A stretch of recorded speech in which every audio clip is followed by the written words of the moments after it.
It started like any other morning in our quiet suburban neighborhood. The sun had just begun to peek over the rooftops, casting long shadows across manicured lawns and perfectly trimmed hedges. Everything looked serene, orderly, and normal, or at least that's what I thought. I had parked my car in my own driveway the night before, exactly where it had always been, and walked inside feeling confident it would be there when I left for work. But when I stepped outside that morning, the spot was empty. At first, I assumed I must have misplaced it, perhaps parked on the street after a late-night errand. But as my heart sank, the reality began to hit me like a thunderbolt. My car was gone. Gone. No note, no towing warning, no explanation. Just a glaring empty driveway staring back at me. I immediately ran through every possible scenario in my mind. Had it been stolen? Was it towed? My neighbors were already outside, sipping their coffee, offering sympathetic nods and murmurs. One neighbor whispered, "Didn't you see the HOA notice last week? Something about unauthorized vehicles." My blood ran cold. Unauthorized vehicles? My car was legally parked in my own driveway. The HOA had always been strict, but I never thought they'd go this far. Over the years, I had seen them enforce petty rules. Trim your hedges by Friday, repaint your mailbox, remove that illegal garden gnome, but never anything like this. And yet, as I read the official HOA email that had somehow been sent to my account overnight, the words glared back at me with malicious finality. Your vehicle has been deemed in violation of community regulations and has been impounded. Any retrieval will require payment and compliance review. Couldn't believe it. They had taken my car. Taken it. Without even asking, without warning. My thoughts raced. How could they justify this? Who gave them the power to decide what was mine? My mind was spinning, but deep down, a fire began to ignite. They thought I would cower, that I'd pay the fee quietly and move on. But little did they know, I had a plan forming in the shadows of my frustration. The first step was understanding what I was up against. I started digging into the HOA rules, those lengthy, convoluted documents that no one ever reads. I discovered loopholes, vague phrasing, and, more importantly, a pattern of overreach. Over the past few years, the HOA had grown bolder, enforcing rules selectively, punishing some while allowing others to slide. And my car? My car had just become the latest victim of their unchecked power as I sifted through emails, notices, and complaints. A pattern emerged. A clear trail of overstepping authority that the HOA had left behind. They were so confident in their control that they didn't even realize they were leaving themselves exposed. Every past decision, every petty fine, every arbitrary towing order was a thread that could be pulled, and I intended to pull them all. But I knew I couldn't act rashly. The HOA was powerful, and their board members were well-connected. I needed a strategy, one that would not only recover my car but expose their overreach for everyone to see. And as I sat on my porch, staring at the empty driveway where my car had once been, a plan began to crystallize.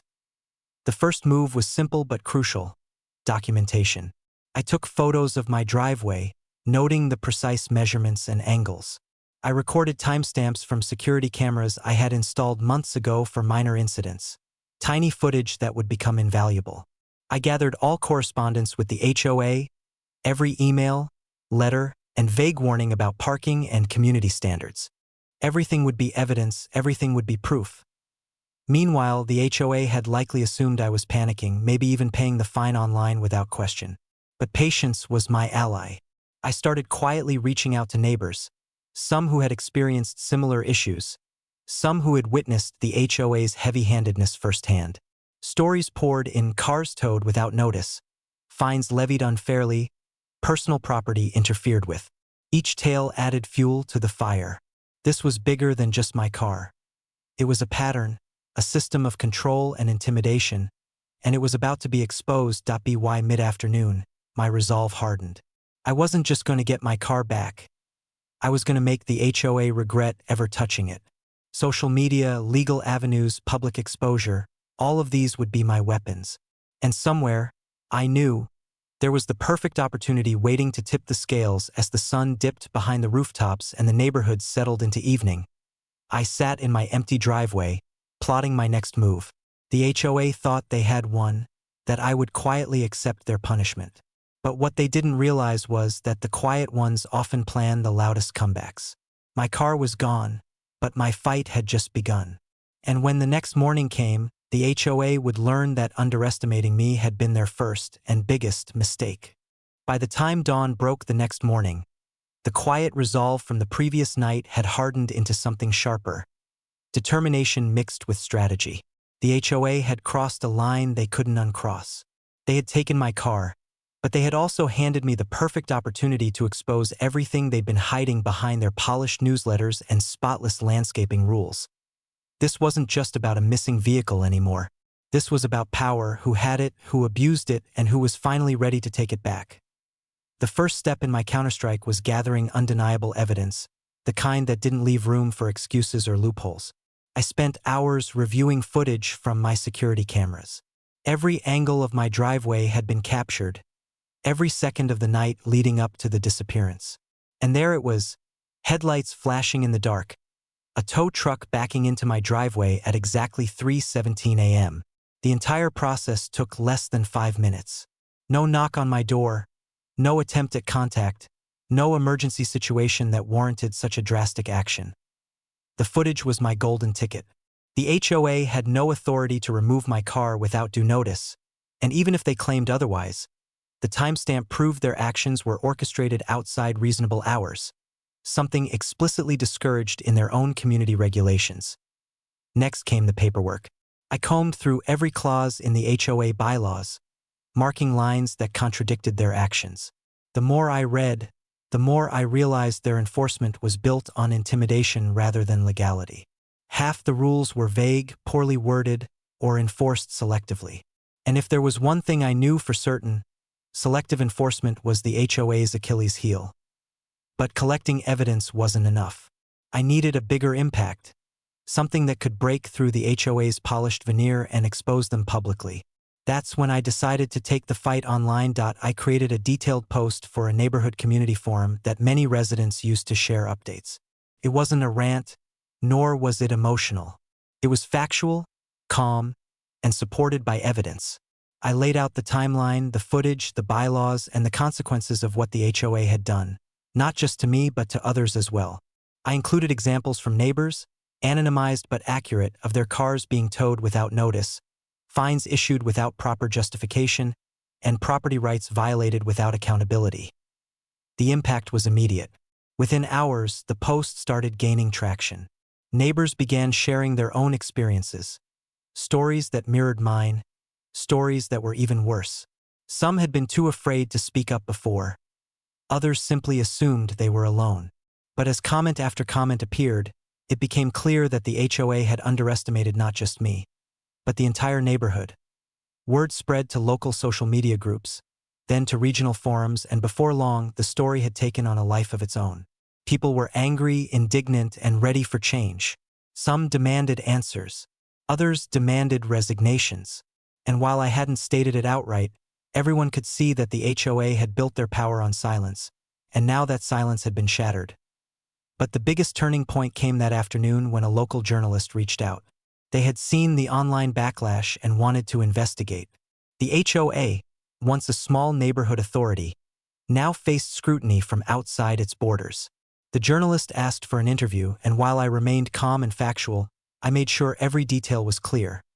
The HOA had acted without cause, without notice, and without legal justification. That I provided the footage, the documents, and the testimonies from neighbors who were finally willing to speak up.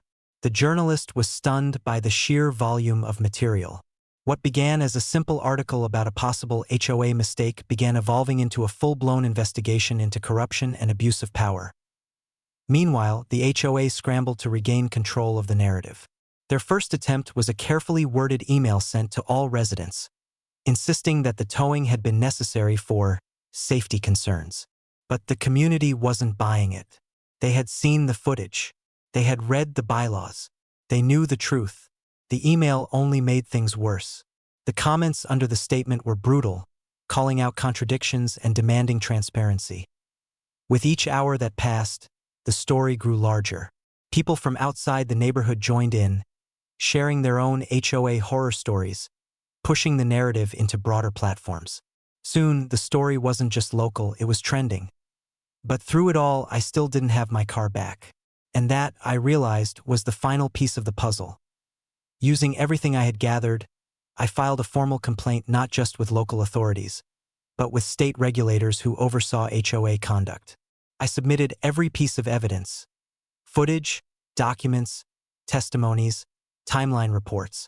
While it would take time for the legal wheels to turn, I knew action was inevitable. The HOA's pattern of behavior was too extensive to ignore. Then, just when I thought things couldn't escalate further, they did. Late in the evening, I received a notice slipped under my door. The HOA demanded that I remove my defamatory statements and retract my claims. The tone was aggressive, a final attempt at intimidation. But the threat only strengthened my resolve. They didn't understand that this wasn't a private dispute anymore. The story had spread too far, too quickly, and too publicly. Even if I wanted to back down, which I didn't, the momentum had already shifted. By the end of the second day, my driveway was still empty, but my confidence was full. The HOA had taken my car thinking it would silence me. Instead, they had awakened something they couldn't control. They had sparked resistance, unity, and a viral storm that only grew stronger with every passing hour. And now, I was ready for the final strike. One that would not only bring my car back but shake the very foundations of the HOA's authority. But that part of the plan needed to wait for morning. A storm was brewing, and by sunrise, everything would change. The morning air was thick with anticipation. The previous days had been a chess game, but now it was time for the final move. The moment where all the planning, all the patience, and all the collected evidence would culminate in a payoff the HOA could never have imagined. My car had been gone for 3 days, and during that time, the neighborhood had transformed. Whispers had turned into conversations, conversations into outrage, and outrage into action. I began by making sure everything was visible to the public. Every piece of evidence I had meticulously gathered, the timestamped security footage, the emails, the unfair fines, the community testimonies, was organized and presented clearly on a single, accessible platform. I created a public post detailing the entire ordeal, emphasizing the legality of my actions versus the blatant abuse of HOA power. No hyperbole, no exaggeration, just undeniable facts paired with visual proof. Almost immediately, the post started to gain traction. Neighbors who had previously felt powerless now added their own stories, each reinforcing the pattern of misconduct. The online community exploded with comments, shares, and posts. Local news outlets began to pick up on the viral momentum. Within hours, what had started as a personal grievance had become a full-blown scandal that threatened to expose the HOA's repeated abuse of authority to a much wider audience. Meanwhile, the HOA board was in disarray. Internal messages leaked, revealing panic and disorganized attempts to regain control.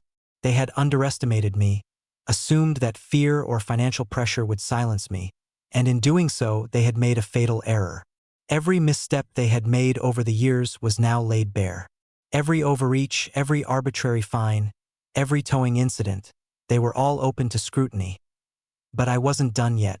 The final step was recovery, and I knew it had to be strategic. I coordinated with a local legal advisor to file an official complaint against the HOA for the illegal towing and sale of my property. I presented the timeline, the footage, and the compiled testimonials. Within hours, authorities began demanding answers. The HOA had no choice but to comply, and their earlier arrogance now turned into frantic negotiation. The call from the HOA board finally came in the late afternoon. They were offering to return my car immediately. No fees, no fines, no conditions, but it wasn't just about retrieving my vehicle anymore. I insisted that this be made public, that the HOA issue a formal apology, and that the community be made aware of their misconduct. My terms were firm. They were not just paying for a mistake. They were being held accountable for years of unchecked power. As my car was returned, the neighborhood watched. Neighbors gathered, some recording the moment, others simply witnessing the triumph of one individual over what they had all assumed was an unshakable authority. It wasn't just about the car, it was about reclaiming control, standing up against corruption, and showing that even in a meticulously regulated suburban world, abuse could be challenged. Social media erupted. Videos of the returned car, posts summarizing the evidence, and testimonies from neighbors spread across multiple platforms. Comments ranged from shock and outrage to admiration for the methodical way the situation had been handled. The story became a case study in viral resistance against localized authority. People were sharing it not just within the neighborhood but across entire cities. It had become a movement. The HOA tried to respond with statements, press releases, and defensive emails, but by then it was too late. The narrative had already shifted. They had lost the control they had spent years cultivating. Every effort to defend themselves only drew more attention to their overreach. Their image, once polished and untouchable, was fractured as evening approached. I sat in my driveway, my car finally back where it belonged. There was a quiet satisfaction in knowing that the fight wasn't fueled by anger alone, but by strategy, patience, and truth. The neighborhood felt different now.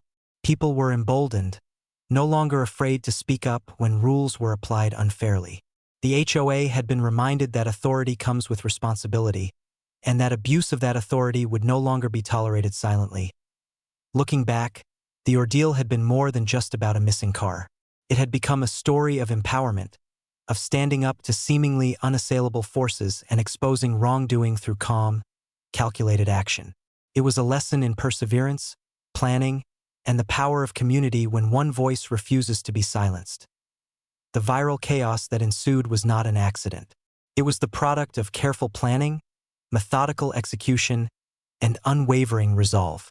And while my car had been the catalyst, the real victory was in showing that a single person, armed with evidence and determination, could challenge even the most rigid, overbearing system, and in the end, the HOA learned a lesson they would not forget.